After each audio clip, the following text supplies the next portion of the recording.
let's move on to the show. Yeah. The year is 1997. Yeah. You want me to tell you a few things that happened in 97? Or actually this week? I have that information. Oh, okay. I only have a few things, not that many. All right. The date is March 10th, 1997. What do you have? Give me yours first. Well, I have the number one movie at the box office this week. It was Private Parts, the Howard Stern movie. Oh, I have a different movie. Really? What? I have Absolute Power, a Clint Eastwood movie. All right. Well, those were both out, I guess. Yeah. Jerry Maguire was doing well. Man, that's still from 96. Hanging on. Mm-hmm. All right. I got the number one song. You got that? I've got the top 5 songs. Holy shit, you're way better than me. Yeah. What's the number Go for it. 1? Wannabe. Yeah, Wannabe by the Spice Girls. Number 2 is Can't Nobody Hold Me Down by the Notorious B.I.G. And I'll have you know that the Notorious B.I.G. was murdered the day before Buffy premiered. No. Yeah. Holy cow. Mm-hmm. Number 3, Unbreak My Heart, Say You Love Me Again. That's Toni Braxton. Number 3, Foolish Games by Jewel, an incredible song that I once had one of the gayest moments of my life listening to. I remember I was in a car with Nathaniel, and we arrived at our destination while Foolish Games was on, and both of us just sat there not getting out of the car. We listened to the rest of the song, and then after it was over, he turned off the radio, and we looked at each other and simultaneously said, "That's a good song." That was the gayest moment of your life. One of the gayest moments of my life, yeah. That's funny. And number 5 on the charts, I Believe I Can Fly by R. Kelly. Oh. Hanging On from 96. Wow. Yeah. Great song. Great song. What else happened on Monday, March 10th, 1997, Logan? I'll tell you. Yeah? The Palm Pilot came to us. I have that info too. So that was a great day. We were all celebrating that. Incredible day, yeah. People were waiting online for that Palm Pilot. We're probably charging it while the Vamp Buffy was on. Could be. Yeah, waiting for that charge. Do you want to know what else was on television that night? I'd love to know. Okay. CBS was airing new episodes of 4 sitcoms. Mm-hmm. Cosby, all right, which was the follow-up to The Cosby Show. Oh, they had 2 shows? That's 2 different shows? Years after The Cosby Show, he came out with another show called simply Cosby. Holy cow. And Felicia Rashad even came back as his wife, but they were different characters. It was not good, but I watched every episode. Then Everybody Loves Raymond at 8:30. Yeah. All right. Sybil at 9 with Sybil Shepherd and Alicia Witt. And then at 9:30, Ink, which was, I watched every episode of it. It was a 1 season and canceled show set at a newspaper starring Ted Danson and Mary Steenburgen. Oh, is that where they met? No, they were already married, and it was annoying. Why'd you love it then? I didn't love it. I just watched every episode. What do you want from me? Yeah, I guess so. Yeah. Anything else happened? March 10th? Fox. I got more TV shit. Fox. That was just CBS. I've got all the networks. Fox aired a new episode of Melrose Place, and a new episode of Married with Children, and a new episode of Pauly, which was a Pauly Shore sitcom that got canceled after 7 episodes. NBC had the Jeff Foxworthy Show and Mr. Rhodes. Those were both shows like that sitcom. They were like sitcoms based on stand-up acts because Seinfeld was popular at the time. When did Ellen start? It would have been on the air, but it didn't air this night. Okay. Frasier rerun and Men Behaving Badly rerun. That was the rest of NBC's lineup. And if you turned the TV over to watch WCW Monday Nitro, Dennis Rodman was appearing. Wow. What night is this, by the way? It was Monday night. Well, what's on Monday Night Raw? Any like transfer of a title or anything? I should look that up. I didn't. We'll get it next week. I did read that China debuted less than a month before Buffy. All right, so yeah, that was Monday, March 10th, 1997 in history. Yeah, great day. I was not born, by the way. You are not alive. And you're 11 years old. Yeah. Or I guess 10, about to be 11. Yeah. When you were born in 98? 98, yeah. So it was like in less than a year, you're gonna be conceived. I looked up the ratings, by the way, to see like when it peaked and stuff. Hmm. Like mid season 4. That's when it peaks. Amazingly, like Buffy got a 3.4 rating. The pilot, which is so it's low for back then. Like shows were doing like 10s and 12s, but now shows don't even do a 1. It's so I don't know what any crazy. of that Like means, to be it, honest. it it's just all that means is rating share. So the And I percentage just watch network. I still don't fucking get it. it's the percentage of people watching television at that moment that are watching that.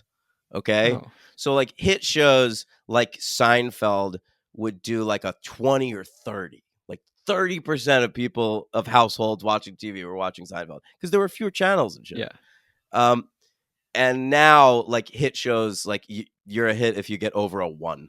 yeah, yeah, yeah. Yeah, it's ridiculous. The TV landscape's totally changed. All right. So let's talk about it. Yeah, let's do it. Episode 1. Yeah. Welcome to the Hellmouth. Oh, this is a part 1, part 2, by the way. They both aired the same night as a 2-hour episode. I didn't know that they were separate until the DVD came out. Oh, yeah, that would make sense. Yeah. Well, it says to be continued. But it didn't. Like it just went to commercial when I was watching. Oh. Yeah. So the first episode, Welcome to the Hellmouth, is written by our friend Joss. His real name's Joe. He changed it to sound cooler. Really? Yep. Whoa. I guess probably Joseph, right? Yeah. Wow, I didn't know that. Mm-hmm. He's also a Nepo baby, by the way. His dad was a TV writer in like the 50s. Holy shit, I didn't know that either. Yep. Charles Martin Smith directed the pilot. He got his start as an actor in the 70s. You can see him in American Graffiti. Whoa. Yeah. But after that moved to directing, you probably know him best as the writer and director of the Dolphin Tale franchise. Well, you're skipping over. He loves animals in general. He directed Air Bud, which I love. He did. Wow. We'll I have didn't know to do that. one day, obviously. And then he did A Dog's Way Home, which is one of those like Dog's Purpose movies. Yeah, of course. So he loves animals. Yeah, and obviously the dolphin Well, movies. he probably got those jobs because his first film was this film from the 80s called Never Cry Wolf, which I think involves wolves. I only like Cry Wolf. Oh yeah, that movie's good. a lot of rape. I don't want to watch accusations in Never that Cry movie. Wolf. Yeah, no, I want people to be crying wolf for sure with an underscore. Yeah. So yeah, that's our creative team here. Should we go through the cast? Yeah. So the show starts with an opening voiceover, which is like some dude going like, "In every generation." I love that. Yeah. In season 2, that voice changes to Giles's voice, and then in season 3 it goes away. Oh, I like this guy's voice. It's like really like he's like, you have 10 seconds, go. And he's like, in every town there's a thing, and there's a Buffy, and she has to kill him, and now she's gonna do it. Ready? Start the show. Go! Yeah. I kind of like it. Yeah. I think it was just the dude who did like the trailers for the WB at the time. Like if you watched any trailer for a WB show, it was like that guy going like, "Tonight on Seventh Heaven." Yeah. Previously on Big Brother. That guy at one point. Oh man, that guy should have done the Buffy narration. All right, so then the first scene of the series is a bait and switch, right? We see a man and a woman breaking into a high school, and you think the man's very lascivious and mean, but no, because she's really scared. You're Yeah. like, ooh, she's real spooked to be but there. she's faking it, dude. She's a vampire the whole time. Darla, an important character, by the way, who is in a lot of episodes of Angel. You know who I thought she was at first? I thought she was Brittany Daniel. I looked it up immediately. I was like, is this Brittany Daniel? She's not, though. She's Julie Benz. She goes on to play... Oh, shit. That was Julie Benz? Yeah, she goes on to play Oh. Dexter's sister in Dexter. When she's in one of those Rambo movies that we covered. That's right. The best one, the fourth one. That's not the best one. I mean, it's one of the best ones. What are you talking about? The first two are like actually good movies. Yeah, you're right. I'm sorry. I just got excited. What's the third one? I don't remember the third one really. Oh, they're in I think like it's just the more of the same desert. thing, Remember, but they're in not like as the good. desert, like trying to like help the Taliban. No. Come on, Anyway. that was insane. Yeah, like literally trying to help the Taliban. So what'd you think of that scene? Were you surprised? I was surprised, yeah. Okay. Because I was thinking, I was like, "Ooh, she's scared. He's gonna like kill her in here." But no, she. By the way, there's a part where it was actually really cool. I was like impressed immediately. Where she's walking and you hear her growl, and then she appears on screen and she's like, "Are you sure about that?" And then she fucking kills it. It's really well done. I thought it I was really like cool. that. Okay. Then we get the opening creds. Okay. And what do you think of the theme song? Just fine theme song. You said top 50 theme song all I time. said it's because Logan. He was like, we should use the theme song as the the Because we don't have a theme for the opening show so music for far. the show. So I was like, yeah, that's a fine idea, whatever. And Logan was like, I was like, it's a great theme song. And Logan was like, it's probably one of the top 200 theme songs of all time. And I was like, it's in the 50. Fuck you. Yeah. So Come we on. just agreed to I know disagree. it's not like We top started the 10. show. I know it's not the Cheers theme song or something, but it's great. Yeah. Good theme song. The band who performs it is Nerf Herder. Yeah, I noticed that, yeah. Yeah, which is a Star Wars reference. Mm-hmm. And Who do you like more, by the way? Because I feel like these guys are pretty similar. Or in my brain, they kind of always were. Maybe they're not. Joss Whedon and J.J. Abrams. Who do you like more? I think Joss Whedon. Joss Whedon. Really? Yeah. Because didn't J.J. make shows you like too? Yeah, JJ did Felicity, Alias. Yeah, I feel like they're pretty similar. They made shows you love, and then they made like huge like Star Wars and Avengers stuff. I think Abrams is like good at ideas more than actual execution. Like Lost is my favorite Joss Whedon show, but he really only worked on the first couple episodes of that show and then like left it to Damon Lindelof. So I vastly prefer Damon Lindelof as a writer because after Lost, he goes on to do like The Leftovers and shit. Right. But JJ's talented. I wish he would do more writing. He doesn't fucking write anything anymore. Yeah. All right. Well. Yeah. Then after the opening credits, we meet our first character, Buffy Summers. Yeah, she's in bed. She's in bed having bad dreams. Yeah. Yeah. What's that about, huh? I don't know. Yeah. I like her bangs, by the way. Great bangs. Yeah, she's brunette, full brunette this season. I think the only season. She's pretty blonde throughout the show. But looking pretty smoking. Yeah. Yeah. She her mom calls out to her. We meet her mom, Joyce. The mom from Honey, I Shrunk the Kids. It right? is the fucking mom from Honey, I Shrunk the Kids. Good call. Well, it's actually the neighbor mom, not the actual mom. Yeah, but she's more interesting. Not Zelensky, but the other one. Correct. Yeah, the sort of white trash neighbors. Yeah. But it's a different tactic, right? Because in the movie, her parents are portrayed as being kind of like distant and self-involved, and in the show, it's a single mom, and seems like she cares. Yeah, there's actually a part in the movie. I don't know what exactly happened, but there's a part where she like does something really great, and like none of the parents or anybody care. Like, there's a part where they like neglect her, like really obviously, and I was like, it was like Matilda moment basically in that movie. I forgot what it was exactly, but I liked it. I like the moment she comes in the movie late. She walks through the door, and that's it. And her mom goes, "Do you have any idea what time it is?" And she goes, like 10 or something like that, and the mom just goes, "Oh, thanks, we're running late." Yeah, that's the exact moment I was thinking of. Yeah, I like that too. It was just after like her first big kill, right? It was after like she'd just been Buffy for the night, hanging out with that guy. Yeah, she was coming home from like the cemetery. It was like a really transformative night. She gets home and the mom's like, "All right, you know what time it is? We have to go out." Yeah, that was great. Yeah, but very different mom on the TV show. Totally different characterization of her. She's like really stupid, kind of. She's a pretty obtuse, but I mean, she's like, she has a new job. She's in this new town. She's newly divorced. Like, I sort of get it. I wrote down a few of the lines Buffy said. Like Buffy tells her she's going to a nun club, and Mom's like, "All right, that sounds cool." No, that was a joke. The mom. I think she bought it. Was not. That was a joke. I think Mom bought it. Mom's really stupid. And then no. Right after, Listen, the thing about like, I guess I should hang out with the living more. I mean, lively people. Yeah. I always hated that line, and that it for sure is showing how like naive the mom is. But the nun club thing is just a joke. Come on.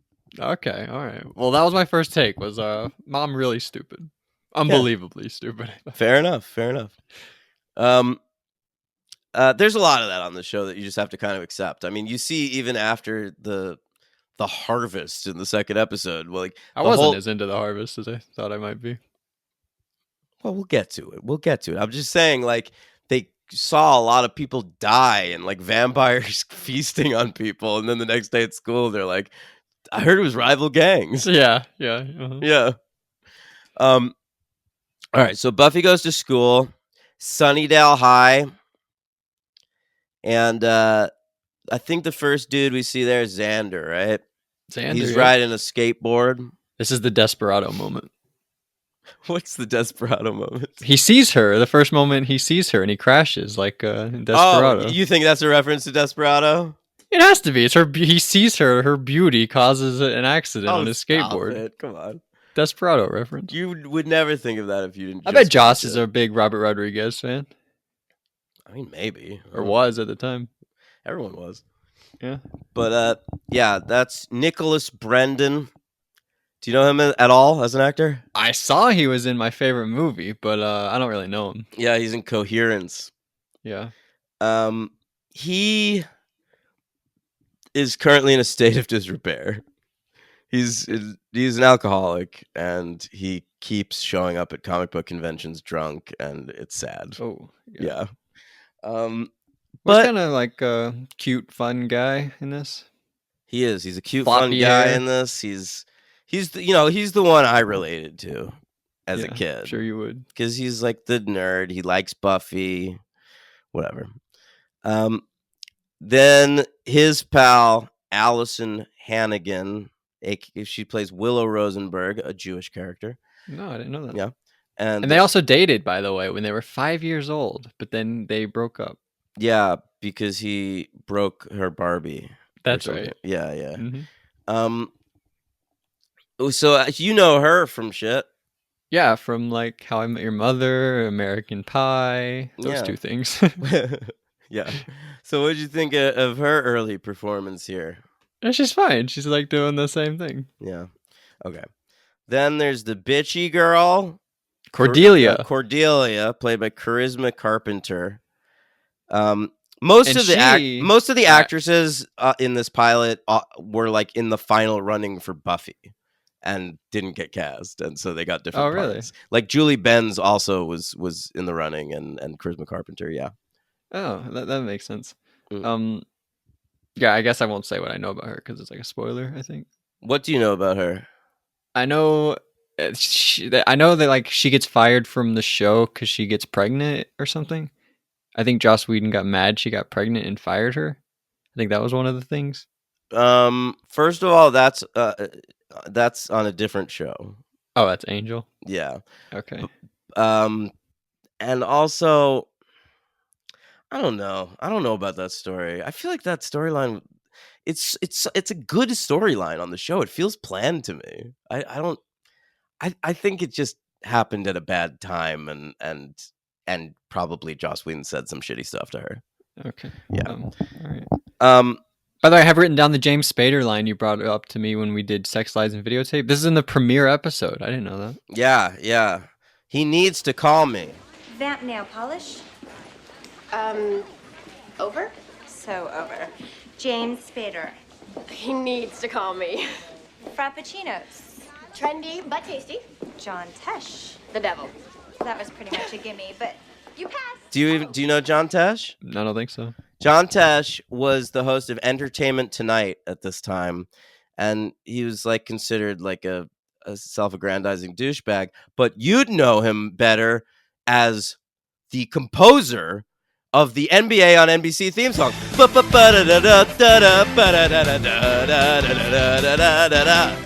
Yeah. How about John that? Tesh. Way to go, John. Johnny You'll Tesh. be living off that forever. Boom. She gets pulled into the principal's office to welcome her to the school. We meet our principal, Flutie, played by Ken Lerner. Yeah. Yeah. What'd you think of him? I didn't really think anything of him. Okay. Well, I'm going to be asking you for your opinions on this show. Well, I didn't really have one. I'm just letting you know, okay? Sorry, this guy. All right. Then, all right, let's talk about the villains, right? They do this shot where it's sort of like the beginning of Blue Velvet, where it pans down into the lawn and you see the bugs crawling around. But it pans below the ground and we see the vampires underneath. And the heavy is Are Luke. they vampires? These guys are vampires, but there's also... Because they keep talking about how there's like other monsters. There's other monsters. Everything supernatural exists monsters. on this show. But in the first 2 episodes, we only meet vampires. Okay. All right. Yeah. Okay. Our main vampire is the Master, but he's raised by Luke, his right-hand man. That Luke kind of looked like Dexter. That's ridiculous. You didn't think so? No. Luke is played by Brian Thompson, who has an incredible face and was the main villain in Sylvester Stallone's Cobra. Wow. Yeah. He's really good in that movie. He actually pops back up on Buffy as a different character later on, but with like a shit ton of makeup and stuff. The Master, he's going to be our villain for the first season. Really? I thought he died in episode 2. No, he just was unable to escape his church jail. Or I thought episode 2 was like, well, we got a lot more monsters to fight. Let's go on with the rest of the season 1. Well, Let's it is. I mean, next week we'll have our first 2 Monster of the Week episodes. I was going to ask you, so I guess you cleared that up. I was wondering if this was like a Monster of the Week type show or if this was like a season-long villain type show, but I guess both. It's both. Yeah, it was hybrid. We didn't always... He said like the X-Files was an influence, but he didn't like how many Monster of the Week. Like the Monster of the Week episodes on the X-Files were totally disconnected from like the mythology episodes. And like when you tuned in and it was a mythology episode, you'd be like, oh, this is a mythology one. I got to pay attention. But whereas like he wanted to do Monster of the Week episodes where like they're still discussing the ongoing story. Yes. All right. I'm into that. Yeah. So we'll see his first 2 stabs at that next week. But for this week, I mean, if you want to call this a mythology episode, you can, because the main villain is the main villain of the season, the Master. Mm-hmm. He's not a famous guy or anything? He's in Animal House. All right. He's in a lot of movies from the 80s. I think he might also be the guy in... yeah, he is. You ever see the video for We're Not Gonna Take It by Twisted Sister? No. We're not gonna take it. At the beginning of that video, there's like a dude it's like a dad who's giving his son shit. Like, you can't listen to rock and roll music or something like that. And he's that guy. Wow. Yeah. All right. Is that the outro? Or is outro Wannabe by Spice Girls? Whichever you want. Okay. I think Wannabe. Oh. The song of the week. I think we have like a planned outro every week. It's the song of the week. Oh, yeah, that's good. I like that. But it might be like the same thing a lot of weeks. Oh, yeah. I'll figure it out then. Yeah. Okay. I mean, that's all the Oh, there's also Jesse, the friend, who like they want you to think is important, but he dies in the second episode. It's like an accident. He's like he's just standing there and he gets knocked into the stake and he dies. I like that moment. Yeah. I don't love this actor, Eric Balfour. He's been in a lot of shit. He's on 6 Feet Under too. I didn't know him, and I looked up the cast, and I was like, that's like a famous name that I've heard, but I didn't recognize him. The original idea for the character was they were going to have Jesse and Eric Balfour be like part of the opening credits to try and like fool you into thinking he was a regular, and only for him to die in the second episode. It would be really shocking. Wow. Yeah, but they didn't let him do it. Whedon later does that on a different show, but he like reused the idea from here. Is that like a Scream thing? Yeah, Is that like- yes, exactly. Because this is right after Scream. Right. All right, so that's our characters. Yeah. How about the Bronze? The Bronze is a prime location for Buffy. That's the local nightclub. We're gonna see a lot of bands play there, which is very fun. We could talk Like real about, bands? oh yeah, Like the All American Rejects and stuff?